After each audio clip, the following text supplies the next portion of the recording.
Welcome to the broadcast, my dear fruits. We're going to be discussing the splendid D-Day commemorations a little later in the broadcast. But first of all, I wanted to share a whisper. Or should I say a wisp of smoke. Those smoke signals have been coming to me on the breeze, the ocean breeze. From Le Chateau de la Riven Rock. And if you're not one for gossip, you know, I'm not one for gossip, my dears, but I get forced into these situations.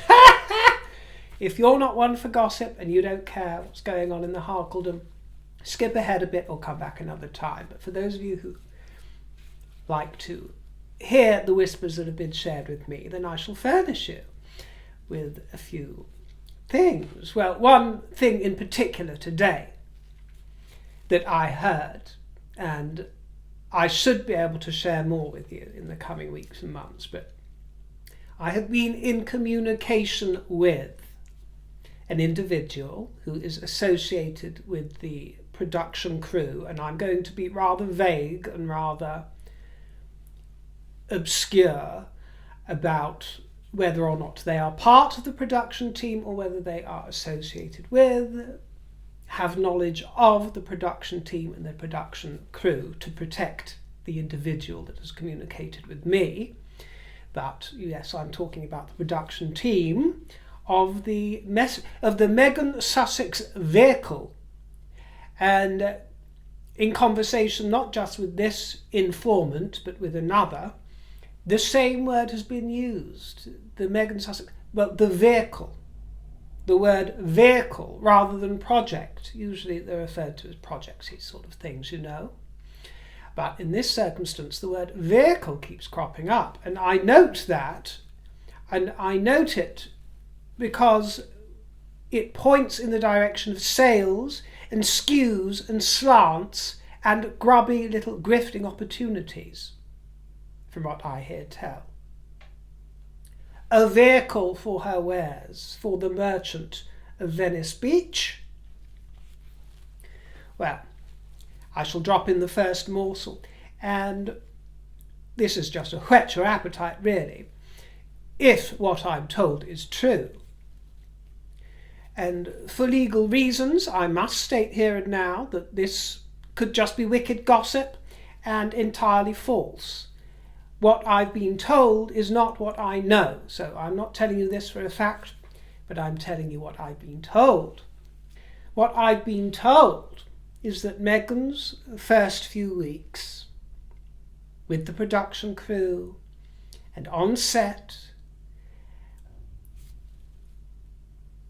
has been a study in charm itself, charm and charisma in spades. The eggs have been served sunny side up. Both of them. Touchy-feely. It's been a touchy-feely environment. Cookies for everyone. There's been concern and there's been care for all of the crew, from the cleaners to the directors and everything in between. And I'm told that there has been a great buzz and a great energy and initially a great enthusiasm. And that was mixed in with a lot of hard work. However, after some time had elapsed on set, a small minority of the team became somewhat disillusioned.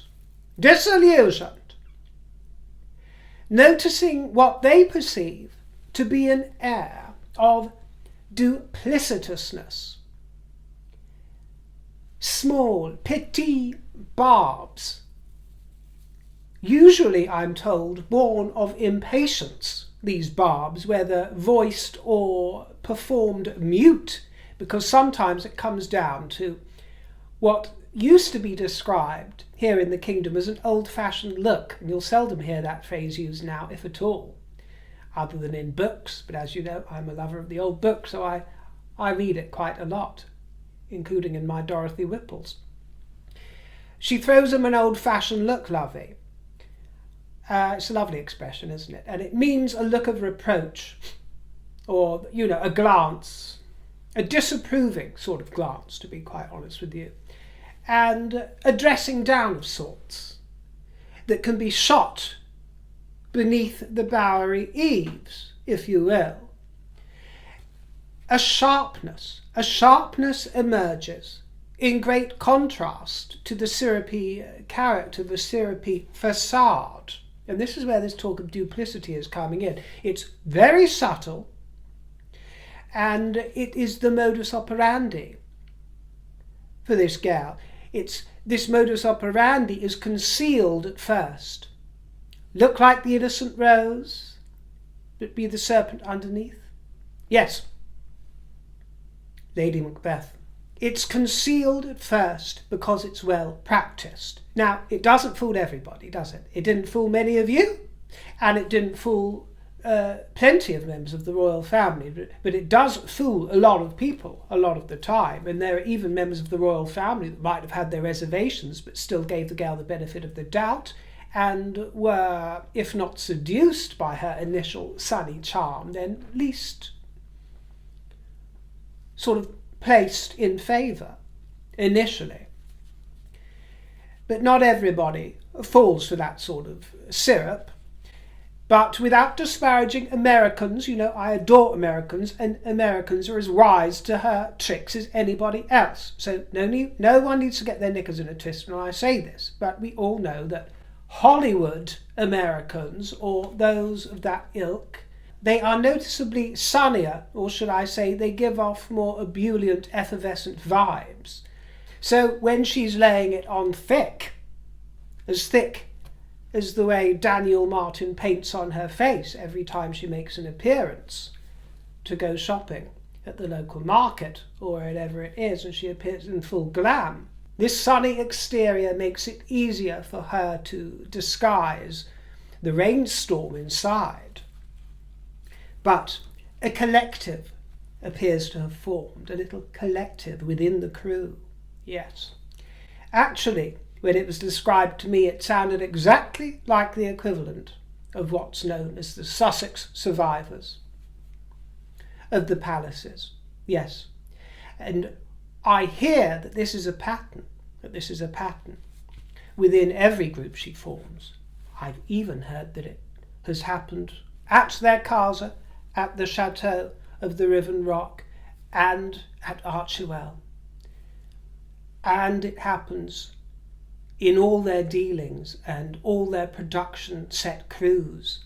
For example, the Pearl episode, the Harry and Meghan Netflix team under Liz Garbus, and even behind the scenes with the publishers, Random Penguins, wanting to get her way behind the scenes, and certain attitudes not going down very well. But within this collective that has formed, it's the middlers. And what I mean by that is that it is not the ones around her that passed all her woke credential tests. Not the trans or the letters community or the various people of colour. And it's not the ones that will be useful pawns to her, either now or in the future. No, not at all. They continue to see Miss Syrup and Miss Sunshine. It's the middlers. It's the middlers that she assumes won't be of any use to her down the line. They are the ones who have been experiencing discontent within the ranks. And she has developed a reputation as the Duchess for having a side, or should I say two sides, somewhat two-faced. She wears a mask, does Meghan, and lurking beneath that mask is Rachel Ragland. And she keeps popping up for oxygen, does Rachel. She keeps popping up for air. She can't stay subterranean for too long. She will emerge, those eyes like a toad or a frog above the surface, and take a quick gasp of air. And when she does that, that is when you see these moments of sharpness, these irritabilities, these tantrums, if what I'm told is true. And she keeps getting snippy, little dramas keep occurring, which happen on every set, by the way. It's not unusual to the industry or any industry. But as a team, one doesn't want the principal talent commandeering the drama, because everything is revolving around her. And it's creating this Jekyll and Hyde atmosphere and mistrust. So much so that among her other names, and this is really where I'm dropping in the little morsel that I think is rather fun, so much so that among her other names, Adamazy, Megs Akimbo, Countess of Dumfarton, among her myriad titles and names and ranks, she has been honoured with a new nickname, my dear. She has been honoured with a brand new name by this collective within the team. And that name is Double Dutch.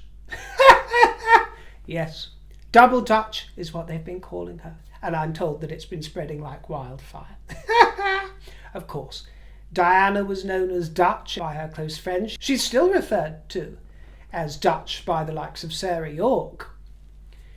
But that was used as a term of affection and of endearment.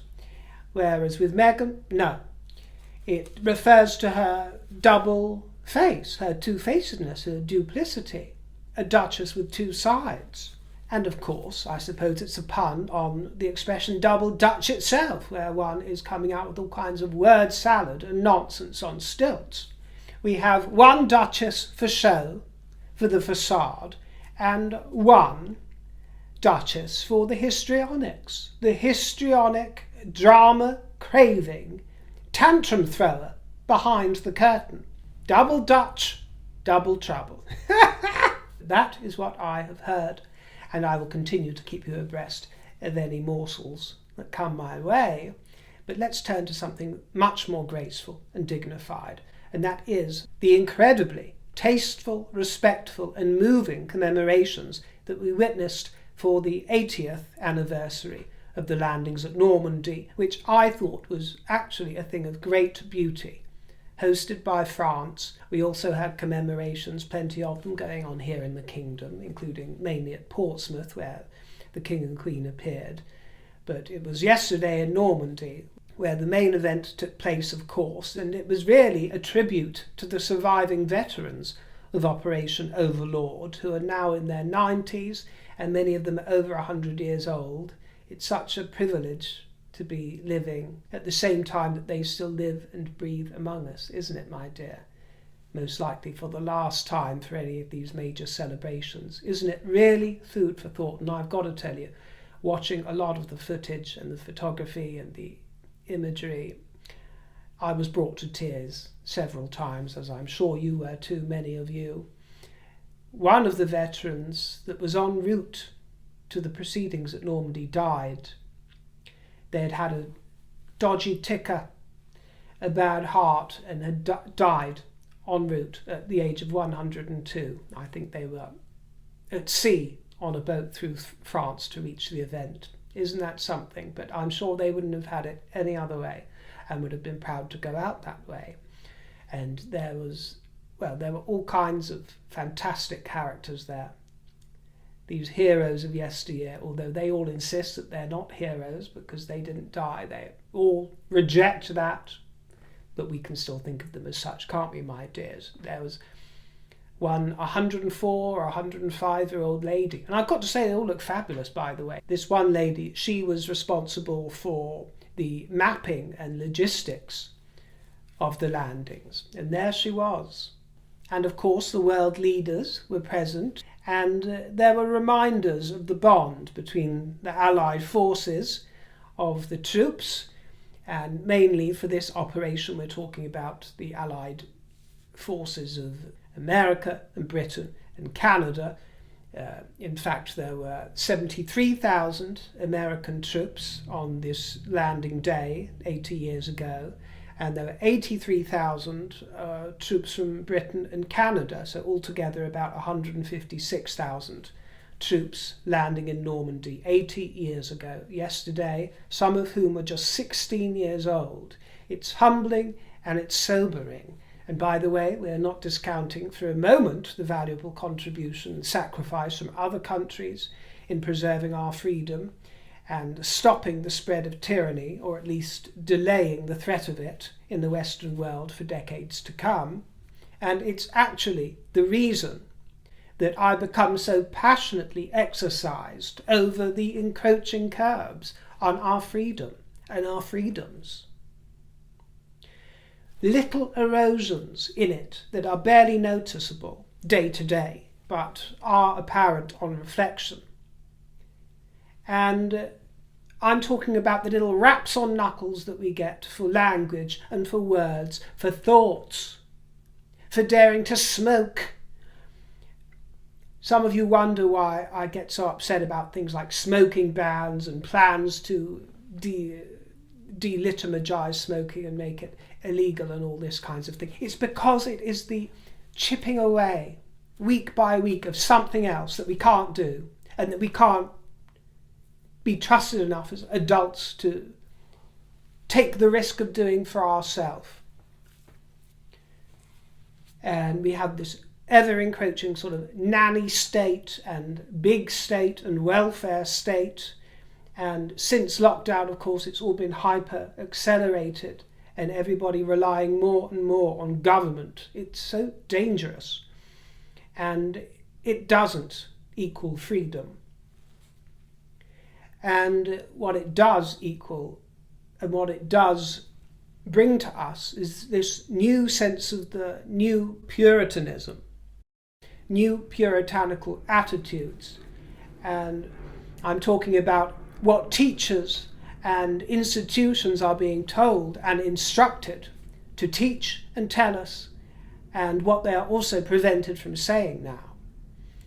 And I'm often told on the broadcast, actually, that I can be rather audacious and outrageous, and sometimes the word brave is bandied about, and I thank you for the compliment. But while I accept that I can be gutsy, I'd like to use that word instead. It's not bravery, it's not really bravery for a moment that I speak as I find and say as I do. It's gutsiness, I suppose, but it's just one small way, especially in comparison to these kind of heroes, but one small way that I can add my support via my energy and my humour to the cause of freedom, to justify in some tiny microscopic way what our forebearers gave up when they ran to almost certain death and trouble 80 years ago. Yesterday. It's to support the cause of freedom that we're in danger of losing. And most of us have tasted that freedom in these decades after the war. But our young ones, the children coming up now, have not tasted it. They have tasted something of it, but it's a different flavour, my dear. They won't even remember. They won't even have the memory muscle to remember what real freedom tastes like, or as much freedom as one can hope to experience in any society. They won't have a field of comparison going forward. Do you understand? When they pass their spring season and they're in their summers and autumns and winters, they won't even have a field of comparison because they haven't tasted that freedom that many of you have. Those of you who are in your later seasons of winter or autumn or summer. That is what troubles me. We need to not only remember the veterans of 80 years ago, but we also need to remember how freedom felt when it was fought for and won. And so we can continue to fight for it and encourage younger generations to cherish it. It is the cherishing of freedom that means everything to me. Freedom isn't enough. One must recognize freedom and cherish it for all it's worth. Because although we were victorious, victory is not a state of permanence. It is not a permanent state. It is temporary, temporal, ephemeral, and it must be maintained and guarded and renewed King Charles was smartly presented, and he spoke beautifully, just beautifully, in English and in French. As did the Prince of Wales. He spoke very nicely. He's matured gloriously. Actually, his voice was startlingly good. I must say one thing I do not approve of in the press, as complimentary as the headlines are, is to see both Charles and Catherine described as cancer-stricken. I know I shouldn't be quite so sensitive, but I don't care to hear the king described as cancer-stricken. It's very dramatic. He is dealing with the effects of cancer and its treatment, and he appears to be thriving in its wake, doesn't he, my dears? Another thing I do not appreciate are ignorant criticisms from cretins, including one that I received from Bootsy Brigade, who said, "Aren't you embarrassed to see your precious king turn up to D-Day in hundreds of medals he didn't earn? He looks like a cartoon king." Addressing actual heroes, the veterans must be cringing. Well, actually, it is quite the contrary, my dear Bootsy Brigade. Quite the contrary. You evidently have neither served in the armed forces or have any kinfolk who have done so either. You don't sound very well acquainted at all with those matters, or else you would know that the veterans that you see from England fought in the name of the Crown. In the name of the Crown. Specifically speaking, Charles's grandfather, King George VI. They were fighting for him and his country. And by the way, I noticed that the king pronounced the word sixth beautifully, as it should be done. Not everybody does, because Martin Freeman, for example, spoke very well, but I noticed that he pronounced it six. June the 6th instead of June the 6th. The king got it wonderfully correct, as did William, who pronounced fifth, including the F and the TH. Wonderful. There's hope. There's hope for the future. Must instill that in little George as well. I digress. George VI served in the Navy during the First World War, and King Charles, as you disparage, served as an active duty officer in the Royal Navy from 71 to 76 on the guided missile destroyer known as HMS Norfolk and the frigates HMS Minerva and HMS Jupiter. And he is a qualified RAF pilot. Nobody's claiming he is a hero, least of all the king, claiming it for himself. He's a very humble man, actually, in that respect. They are non-combat medals, and there's no shame in wearing them.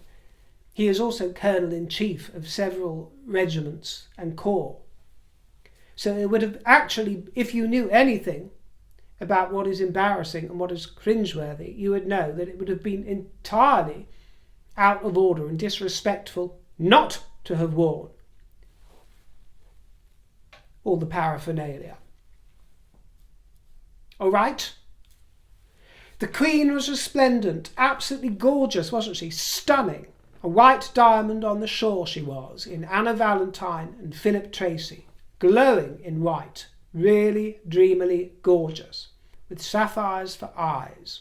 And to the breast she wore the Queen Mother's Courtauld Thompson scallop shell brooch, which is just sublime, and we've seen it before, of course, but just so pretty. There were intimate exchanges throughout the proceedings in Normandy, and the day before, as I say, in Portsmouth, where she wore pink, and she was moved to tears during the ceremonies and the commemorations. The entire week here has been devoted to commemorations, and there have been many appearances by the royal family, including some by the Princess Royal, who read from the memoir of a D-Day sailor at a war cemetery, and she was just wonderful. She spoke very well, although I've noticed, of course, over the last few years, she's developed a sort of slightly hoarse tickle, hasn't she, to the throat, something aggravating there, poor gal.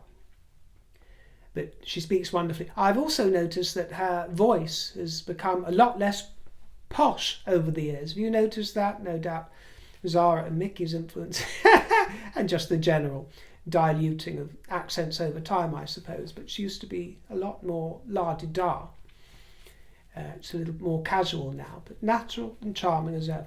Almost common. The Duke and Duchess of Edinburgh attended the Royal British Legion Service of Remembrance in Staffordshire, and there was wreath laying, and there were many veterans present who were always charmed by Edward and Sophie, aren't they? There were so many beautiful interactions, so much goodwill, and the Duke of Kent unveiled a statue to commemorate the involvement of the Royal Warwickshire Regiment. 500 men were dropped by parachute 80 years ago, successfully drawing the attention of the German units away from the beaches. So they served a very important purpose, this regiment. And 154 from this regiment of 500 were killed and wounded the following day. So they were certainly worthy of commemoration with this statue. And the Gloucesters attended D-Day related performances at the Royal Albert Hall. Birgitta Gloucester was very chic in black, and they met with performers and veterans at the occasion. Our surviving veterans, in fact, have been showered with love by our head of state, I'm proud to say, and the royal family, who have certainly been at the forefront of this display of praise, admiration, and remembrance. And I don't know about you, but I could see the pride and the love that these fabulous men and women of another era and this era have for their majesties and for royalty. Timeless. Royalty is the golden thread that weaves its way throughout all of our lives. It is the golden tapestry.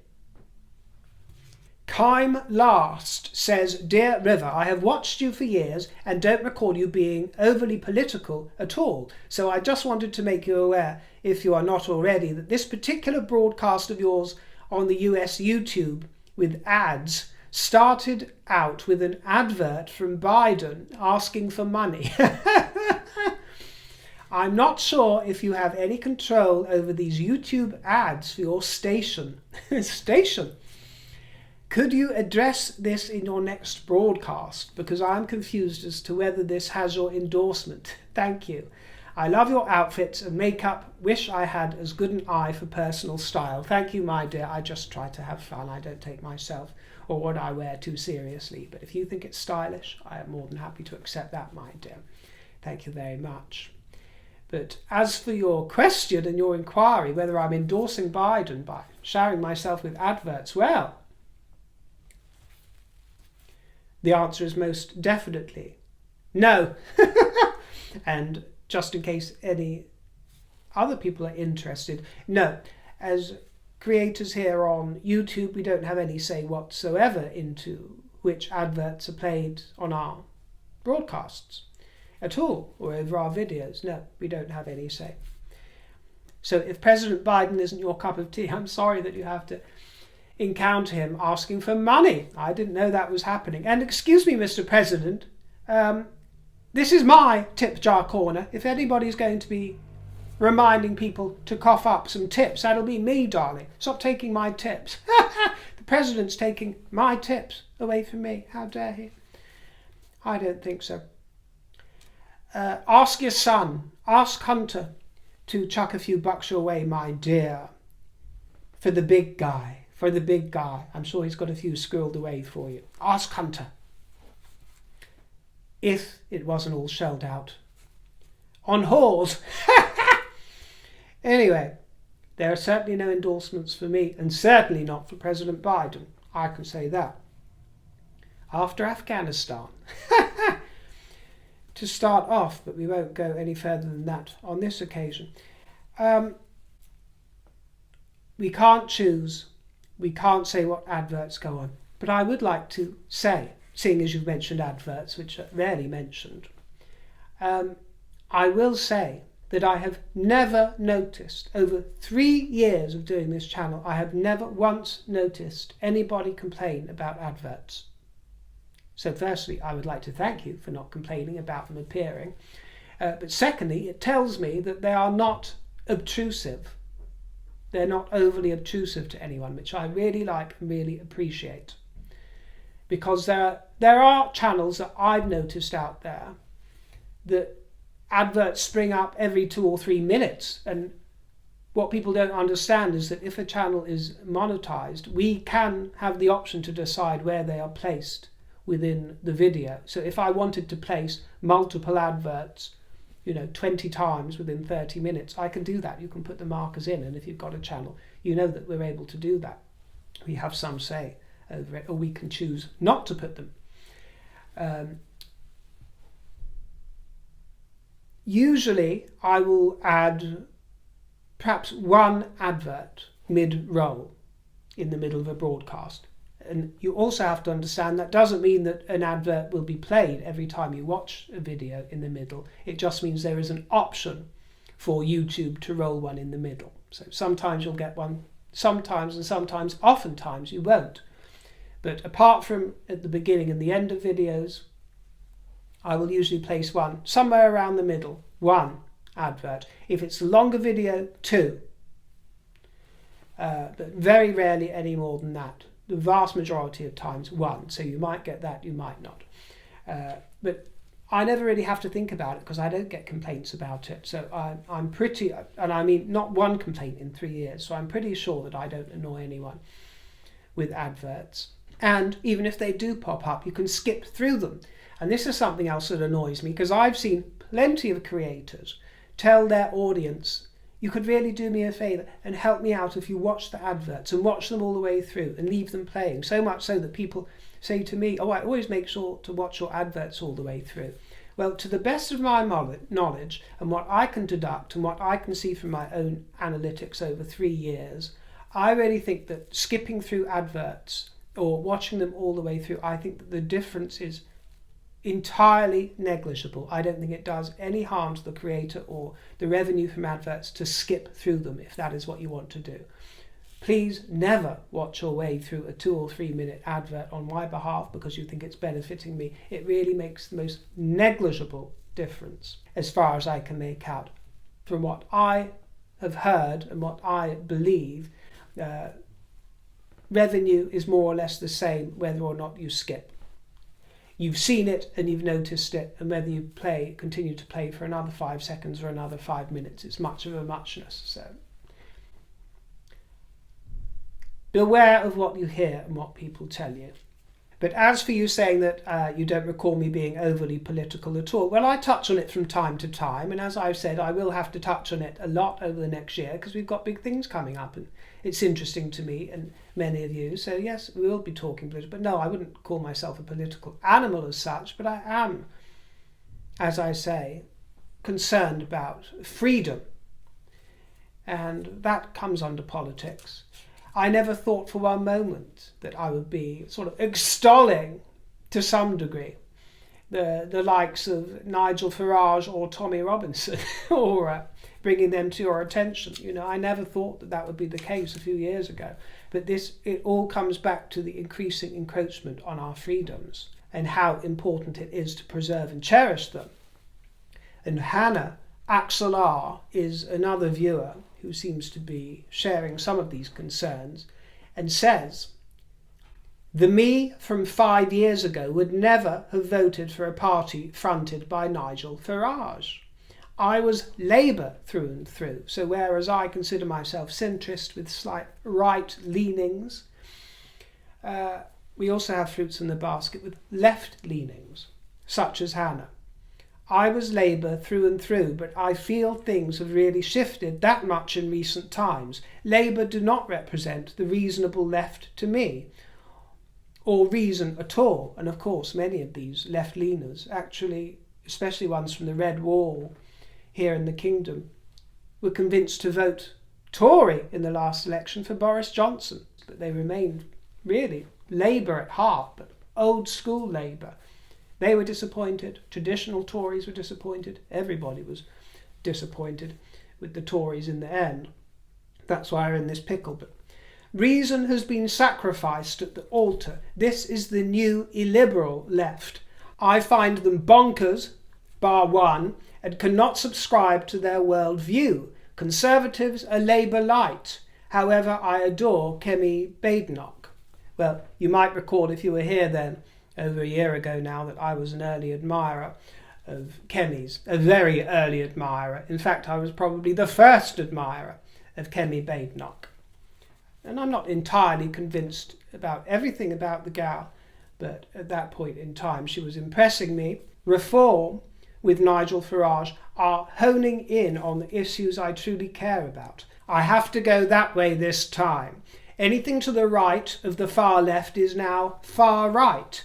That label has lost all meaning. Well, quite my dear Hannah. Left and right have been thrown into chaos and confusion. And in fact, left and right have taken on different connotations, and there are different parts of the spectrum in left and right which become the polar opposite of what they used to represent. So much so that those really left-leaning individuals, perhaps those to the far left of the equation, are now defending the regimes of the ultra-conservative nations and states, defending their regimes. Ultra-conservatives being defended by the far left. Isn't that loony? Isn't that something twisted? And that's how we end up with Queers for Palestine. Communism versus freedom seems to have replaced left versus right. Communism versus freedom and individualism, but it's people from the left and right and anywhere in between that are noticing what's going on and trying to reject this feeling of communism and noticing that it is time to reclaim freedom and cherish it and protect it. Well, Hannah dear, and anybody else from the left or the right who is looking for alternatives, of course there is reform, who we've discussed, but there are other options not likely to have any great success, but who you might want to throw your energy and enthusiasm behind. One that came to my attention is the SDP, the Social Democratic Party. A friend of mine who watches the broadcast, actually, very naughtily, but who I love very dearly, introduced me this week to some of the policies of the Social Democratic Party, and I'm finding that really rather interesting. They describe themselves as a patriotic, economically left-leaning and culturally traditional political party. So that might be something for you to look into. Hannah, my dear, seeing as they are economically left-leaning and you come from the left side of the lollipop, although of course I can totally see and totally understand why you've had your head turned by Reform and Mr. Farage. Interesting. Thanks for your company. I look forward to seeing you next time, my dears. Leave me a juicy comment, and if I made you think, my tip jar is in the description box. See you next time, and toodle pip.